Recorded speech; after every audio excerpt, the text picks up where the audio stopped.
गरीब माँ बेटियों ने मनाई राजा महाराजाओं के साथ होली। बेटा, सर नीचे कर, राजा जी सामने हैं। तुम्हारी इतनी हिम्मत कि तुम राजा जी के सामने सिर उठाओ। भला मैं राजा जी के सामने सर क्यों नहीं उठा सकता? बल्कि राजा जी को तो अपनी प्रजा का सर उठा हुआ देखना चाहिए, ना कि झुका हुआ।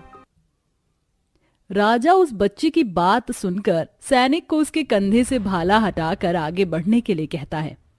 क्या जरूरत थी इतना जुबान चलाने की? जब पूरा गांव राजा जी के आगे सर झुकाता है तो तूने क्यों नहीं झुकाया? भला इसमें मैंने गलत क्या किया है? किशनगढ़ के राज्य के राजा भीमसेन के आगे गांव की सभी प्रजा सर झुकाती थी, लेकिन दुलारी का इकलौता बेटा दिवाकर राजा के सामने सर नहीं झुकाता।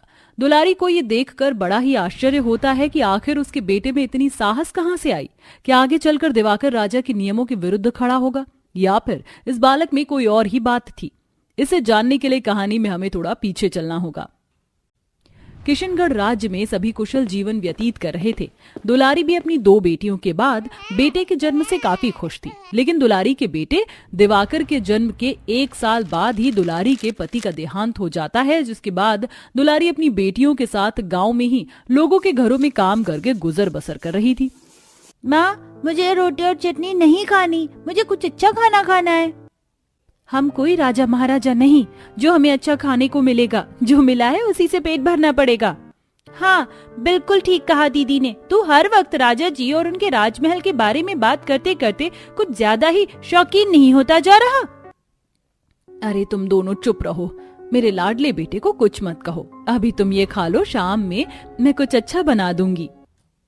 ऐसे ही समय बीत रहा था। एक रोज राजा अपने राज्य के भ्रमण को निकलते हैं। राजा घोड़े पर सवार थे, राजा के पीछे सैनिक मंत्री चल रहे थे। उस वक्त दिवाकर अपनी माँ के साथ खेत से आ रहा था। दुलारी बहन, राजा जी आ रहे हैं। दिवाकर, जल्दी से सर नीचे कर, राजा जी भ्रमण को निकले हैं। नहीं, मैं सर नहीं झुकाऊंगा। तुम्हारी इतनी हिम्मत कि तुम राजा जी के सामने सिर नहीं झुकाओगे? भला राजा जी अपनी प्रजा का सर झुका हुआ क्यों देखना चाहते हैं? हम तो गर्व से सर उठाकर जीना चाहते हैं, क्योंकि हम राजा भीमसेन जी के राज में जी रहे हैं। राजा को दिवाकर की बात पसंद आती है। वो सैनिक को उस बच्चे के कंधे से भाला हटाकर आगे बढ़ने को कहता है। दिवाकर को राजा के घोड़े, हाथी, सैनिक मंत्री काफी पसंद आते हैं। राजा जी के सामने हर कोई सर झुकाता है, इतना बोलने की क्या जरूरत थी? मुझे नहीं झुकाना सर, मैं तो सर उठाकर जीना चाहता हूँ। अच्छा ठीक है, चल अब घर, जिद्दी कहीं का। माँ, ये राजा घोड़े, हाथी, सैनिक मंत्री के साथ क्यों चलते हैं? ये हमारी तरह क्यों नहीं है? क्योंकि वो हम सबके राजा हैं। हमें कभी कोई दिक्कत होती है तो हम उनके पास जाते हैं और ये हमारी समस्या हल कर देते हैं। दिवाकर को राजा भीमसेन, उनके महल, सैनिक मंत्री, इन सब के बारे में जानने की इतनी रुचि होने लगी थी कि हर किसी से वह राजा के बारे में सवाल करने लगा था। ऐसे ही समय बीतता है और एक रोज राजा फिर से भ्रमण को निकलते हैं और दिवाकर अपने दोस्तों के साथ खेल रहा होता है। वह राजा और उनके सैनिक को देखकर उनके पीछे पीछे चलने लगता है और काफी दूर निकल जाता है। राजा अपने सैनिक मंत्री घोड़े के साथ कहीं दूर निकल चुका था और दिवाकर रास्ता भटकते हुए एक जंगल जा पहुंचता था। माँ, हम सब कल सुबह दिवाकर को ढूंढने चलेंगे, अब रोना बंद करो। तेरे पिता के जाने के बाद एक वही तो मेरे जीने की वजह थी। न जाने कहाँ चला गया मेरा बच्चा, कैसा होगा, कहाँ होगा? माँ, दिवाकर घर आ जाएगा। दुलारी अगले दिन अपने बेटे को कई जगह ढूंढती है, लेकिन उसे दिवाकर कहीं नहीं मिलता। ऐसे ही सप्ताह बीत जाता है, लेकिन दिवाकर घर नहीं लौटता। इधर गांव वाले दुलारी, भारती और चंदा को ताने दे रहे थे। सुना है दुलारी का बेटा घर से भाग गया है। भगवान जाने क्या सच है। कहीं दुलारी ने कुछ पैसों के लिए बेटे को बेच तो नहीं दिया? तुझे क्या लगता है कि मैं अपने बेटे को बेच दिया है? अरे तू भी तो एक माँ है, ऐसे कैसे कह सकती है? दुलारी लोगों की बातें सहन नहीं कर पा रही थी और वह अपनी बेटियों के साथ गांव छोड़कर दूसरे गांव चली जाती है। इधर राजा भीमसेन जब शिकार पर निकलते हैं तो उनकी नजर पेड़ पर बैठे एक बच्चे पर पड़ जाती है, जो और कोई नहीं बल्कि दिवाकर था। तुम तो वही साहसी बच्चे हो ना जिसने उस रोज सिर नहीं झुकाया था। सैनिकों, उतारो इसे नीचे और महल ले आओ।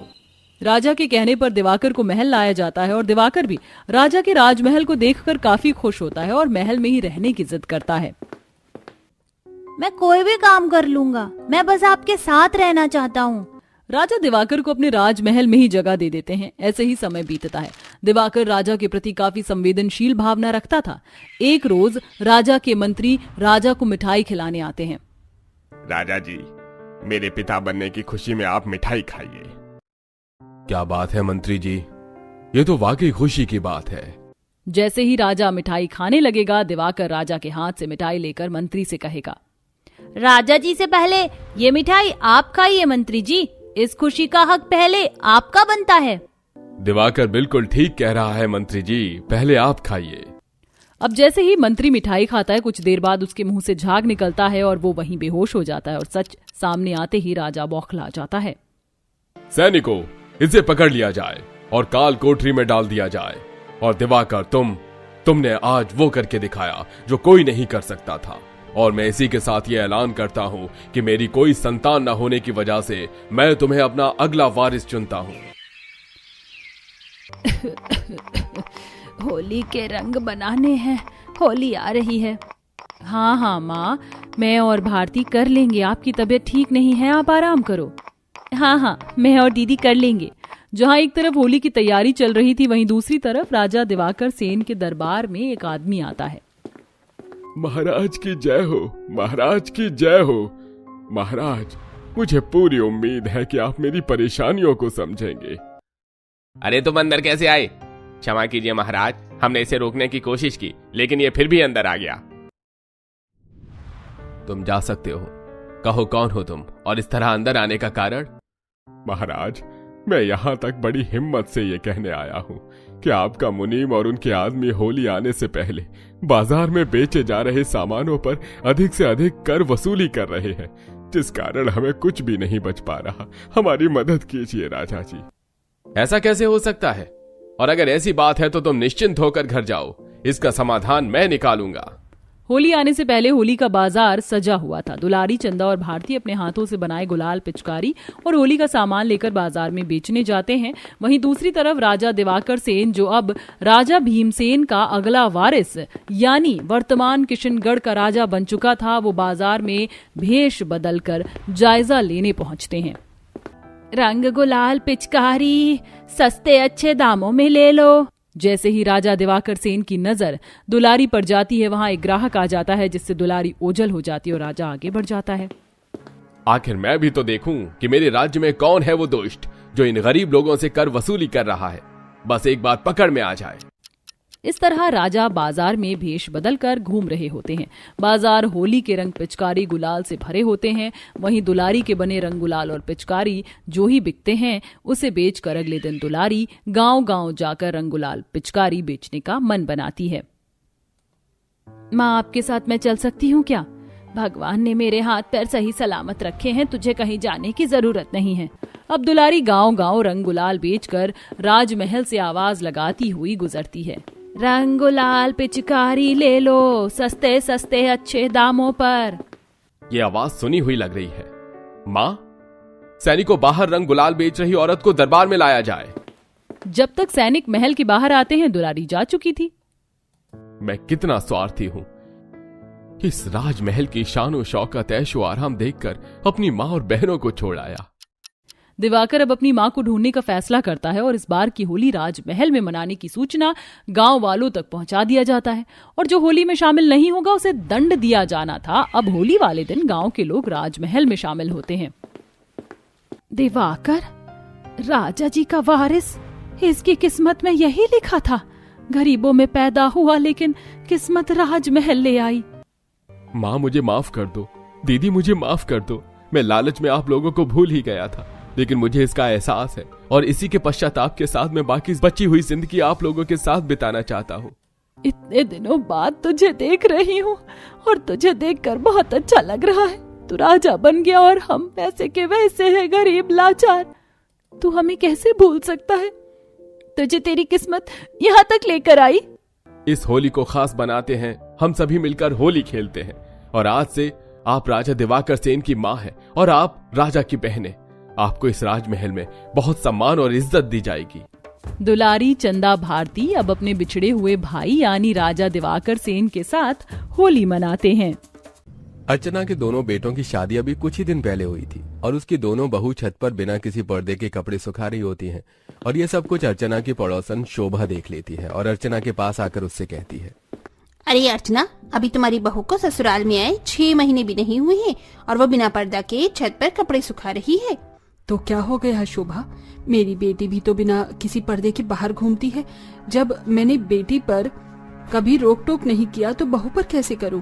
अरे अर्चना, तू तो सच में बड़ी भोली है, मुझसे भी नहीं सीख रही। मैंने अपनी बहू पर कभी पाबंदी नहीं लगाई, इसीलिए मेरी बहू मेरे बेटे के साथ मुझे ही छोड़कर चली गई। अगर ऐसे ही तू अपनी बहू को खुला रखेगी तो वो भी तुझे तेरे बेटे से दूर कर देगी। बहू बेटी में फर्क होता है, बहू जितना पर्दे में रहे उतना अच्छा। आखिर घर की इज्जत हमारी बहू ही होती है ना। इतना बोलकर शोभा वहाँ से चली जाती है और अर्चना के दिमाग में उसकी बातें बैठ जाती हैं। कुछ देर बाद अर्चना की दोनों बहू नीचे आती हैं तो वो अपनी बहू से कहती है, बहू, ये तुम दोनों का मायका नहीं ससुराल है और ससुराल में बहुएं पर्दे में रहती हैं, इसलिए अब से छत पर जाओ या बाहर जाओ तो पर्दे करके ही जाना। माँ जी, आपने पहले तो कभी ऐसा नहीं बोला, पर अगर आप चाहती हैं तो ठीक है, हम जब भी बाहर जाएंगे, जब छत पर या बाहर, तो पर्दा करके ही जाएंगे। निहारिका अपनी सास का दिल रखने के लिए उसकी बात मान जाती है। अब दोनों बहुएं जब भी छत पर जाती हैं, घर से बाहर जाती तो पर्दा कर लेती। ऐसे ही एक दिन जब निहारिका और निकिता अपने पति के साथ बाहर जाती है, शोभा अर्चना के घर आती है। अरे अर्चना, तूने अपनी दोनों बहू को अपने बेटे के साथ बिना पर्दे किए भेज दिया। अरे पहले बात तो ये कि तुझे अपनी बहू को बेटों के साथ घूमने ही नहीं देना चाहिए। मैं भी अपनी बहू को अपने बेटे के साथ घूमने देती थी, इसलिए देख आज मुझे ही छोड़कर चली गई। पर मैं कर भी क्या सकती थी? अरे तू साथ है, सब कुछ तेरे ही हाथों में है। अब जब रात को घर आई तो दोनों को अच्छे से सुनाना। एक बार फिर शोभा अर्चना को भड़काकर वहाँ से चली जाती है और रात को जब शोभा की चारों बहू बेटे घर आते हैं तो अर्चना अपनी दोनों बहू को सुनाने लगती है, बहू, मैंने तुम दोनों से कहा था ना, घर से बाहर जाओ तो पर्दा कर लेना। पर माँ जी, हम तो घर के बाहर अपने पति के साथ ही जा रहे थे। तो क्या हुआ, अगर पति के साथ घर के बाहर जा रही हो या फिर घर में रहो या बाहर, तुम्हें पर्दा करके रखना है। घर में भी तुम्हारे जेठ तेवर हैं। निहारिका, हल्का सा घूंघट ही तो करना है, कर भी लो, क्या ही बहस करना। अपने पति के कहने पर दोनों बहुएं घूंघट कर लेती हैं और तभी वन पीस में उसकी नंद पायल आती है और ये देख दोनों बहू को बहुत गुस्सा आता है। माँ जी, बहू बेटी में इतना फर्क, बेटी वन पीस पहनकर घूम रही है और बहू पर्दे में। देखा आज ना, बहू को पर्दे में रखने का नतीजा, कैसे तुम्हारी बेटी पर उंगली उठा रही है। बहू, पायल इस घर की बेटी है, कल को उसकी शादी होगी तो वो भी ससुराल में जाकर घूंघट ही करेगी और वो तो सिर्फ 4 दिन की मेहमान है। कल को शादी करके किसी और के घर में जाएगी, पर तुम तो इस घर की इज्जत हो। इतना बोलकर अर्चना अपनी बेटी के साथ अंदर चली जाती है, जिस वजह से दोनों बहू का मूड खराब हो जाता है। अब इसी तरह अर्चना हर समय अपनी दोनों बहू को पर्दे में रखती, जिससे दोनों बहू परेशान होने लगती हैं और अपने पतियों से लड़ती हैं। सूरज, बहुत हो गया, अब उनसे और घूंघट में नहीं रहा जाता। अगर माँ जी हमें पर्दे में रखकर ये सोचती है कि हम उनसे दूर नहीं होंगे तो उन्हें समझा दो, वो पर्दा ही वजह बनेगा उनके बेटों को उनसे दूर करने का। अरे इसमें माँ की या मेरी क्या गलती है? यहाँ की सारी बहू एक पर्दे में ही रहती हैं, शायद इसीलिए माँ भी तुम्हें पर्दे में रहने को कह रही है। बस कुछ ही दिन की बात है, कर लो, उसके बाद में माँ से बात कर लूंगा। जहां अब दोनों बहू पर्दे की वजह से परेशान होने लगती हैं, तो वहीं पायल छोटे कपड़े पहनकर अपने दोस्तों के साथ पार्टी करने के लिए जाती है। माँ, मैं 8 बजे से पहले घर नहीं आऊंगी, पार्टी में जा रही हूँ। आपका ठीक है ननद जी, आपने शादी नहीं की, अच्छे से लाइफ जी रही हैं। एक हमें देखो, शादी के बाद हमारी जिंदगी खराब हो गई है। हर समय पर्दे में रहो और यहाँ तक कि अपने पति के साथ भी घर से बाहर निकलो तो पर्दे में ही रहो। भाभी, आप कुछ भी कह लो, माँ आपकी कभी नहीं सुनेंगी, क्योंकि माँ की सोच पुराने जमाने की औरतों की तरह नहीं है और आपकी किस्मत में यही लिखा है, इसलिए तो मुझे शादी नहीं करनी। सही कह रही हो पायल तुम, पर अब हम कर भी क्या सकते हैं? शादी के बाद भी पर्दा ही हमारी जिंदगी है। भाभी, माँ ऐसी बिल्कुल भी नहीं है, ये सब कुछ हमारी पड़ोसन उसकी वजह से ही हो रहा है, वही आकर माँ को भड़काती है। निहारिका की यह बात सुनकर दोनों बहू परेशान हो जाती हैं और समय यूं ही बीतता है और एक दिन दोनों बहू घर में काम कर रही होती हैं। तभी वहां शोभा आती है और दोनों बहू को बिना पर्दे में देखकर एक बार फिर अर्चना के कान भरना शुरू कर देती है। अर्चना, तुमने अपनी बहू को बहुत छूट दे रखी है। मैंने भी इसी तरह अपनी बहू को छूट दे रखी थी। मेरी बहू भी ना घर में पर्दा करती थी, ना ही बाहर पर्दा करती थी, पति के साथ घूमती थी, इसीलिए तो मेरे बेटे पोते को वो मुझसे दूर लेकर चली गई। अगर तुम भी ऐसे ही रखोगी तो तुम्हारे बेटे भी दूर हो जाएंगे। अगर तुम चाहती हो कि तुम मेरे जैसी गलती न दोहराओ तो बहू को घर में भी पर्दा करने को कहो। तुम सही कह रही हो। अब मैं जब भी इन्हें पर्दे के लिए कहूंगी तो ये दोनों मुझे सुनाना शुरू कर देती हैं। ये दोनों मेरी सास बने इससे पहले मैं दिखा देती हूँ कि मैं इनकी सास हूँ। धीरे धीरे अर्चना शोभा की बातों में आ जाती है। अब इसी तरह कुछ दिन बीत जाते हैं और अब अर्चना अपने दोनों बहू पर काफी पाबंदी लगाने लगती है, जिस वजह से दोनों बहू बहुत परेशान हो जाती हैं। और एक दिन शोभा आंटी बहुत माँ जी को भड़काती हैं। पायल बिल्कुल सही कह रही है, ये सारा किया धरा इन्हीं का है। अब पता लगाना ही होगा आखिर उनके बेटे बहू इन्हें छोड़कर क्यों गए हैं। ये तो तभी होगा जब उनके बेटे बहू यहाँ आएंगे। एक काम करते हैं, कल तुम सब्जी लेने के लिए चली जाना और मैं उनके बेटे बहू को लेकर आऊंगी। शोभा की पोल खुलने के लिए अगले दिन निकिता सब्जी लेने के लिए जाती है और हाथों में सामान ज्यादा होने की वजह से पर्दा नहीं कर पाती। और जब घर आती है, ले देख लो अर्चना, अपनी आंखों से एक बहू सब्जी लेने के बहाने बाहर गई थी और दूसरी बहू घूमने के बहाने, वो भी बिना पर्दे के। मैंने अपनी बहू को जॉब करने दिया, बाहर आने जाने दिया तो मेरी बहू हाथ से निकल गई। इस तरह तुम्हारी बहू भी हाथ से निकल रही है। बहू मैंने तुम्हें कहा था ना कि पर्दे में रहना, फिर तुम बिना पर्दे की सब्जी लेने के लिए कैसे गई? माँ भाभी के हाथों में इतना सारा सामान है, आप उन्हें डांट रही हैं सिर्फ पर्दे के लिए। तू चुप कर। अर्चना अपनी बहू को डांट रही होती है कि तभी निहारिका, शीतल और निखिल के साथ वहां आती है और ये सब देख निखिल अर्चना से कहता है, माफ करना आंटी, पर मुझे आपके घर के हालातों के बारे में पता चला। आप मेरी माँ की बातों में मत आइए। मेरी बीवी काम करती थी और अपनी पूरी सैलरी नहीं देती थी, पर मेरी माँ नहीं चाहती थी कि वो काम करे और अपना मायका देखे, क्योंकि मेरी सास बीमार रहती थी तो वो कभी कभी अपने मायके चली जाती थी। इसलिए उन्होंने मेरी बीवी का जीना हराम कर दिया। बस यही वजह है कि आखिर में मुझे अपनी बीवी बच्चे के साथ घर छोड़कर जाना पड़ा ताकि उन्हें अकल आए। पर अब लगता है कि ये अपने घर की तरह लोगों के घर भी बिगाड़ने पर तुली है। आंटी जी, अगर आप चाहती हैं कि आपकी बहू बेटी आपके साथ रही और शांति रही तो मेरी माँ की बातें सुनना बंद कीजिए और बहू को पर्दे में रखना बंद कीजिए। शोभा के बहू बेटों की बात सुनकर अर्चना को अपनी गलती का एहसास होता है और वो अपनी दोनों बहू से माफी मांगती है। माफ करना बहू, शोभा की बातों में आकर मैंने तुम दोनों के साथ बहुत गलत किया। मैं ऐसी बिल्कुल नहीं थी, पर पता नहीं मैं कभी शोभा को जान क्यों नहीं पाई और मैंने कभी ये सब क्यों नहीं सोचा। कोई बात नहीं माँ जी, जो हो गया उसे भूल जाइए। हम फिर से एक साथ पहले की तरह रहेंगे। और शोभा, तुम आइंदा से मेरे घर मत आ जाना। तुमने जो किया वो बहुत गलत था और तुम चाहती थी कि वही मैं भी करूं, पर सही समय रहते मेरी बहू ने मेरी आंखें खोल दी। इस तरह अर्चना शोभा को अपने घर से निकाल देती है और अपने बहू के बेटे के साथ फिर से पहले की तरह रहती है।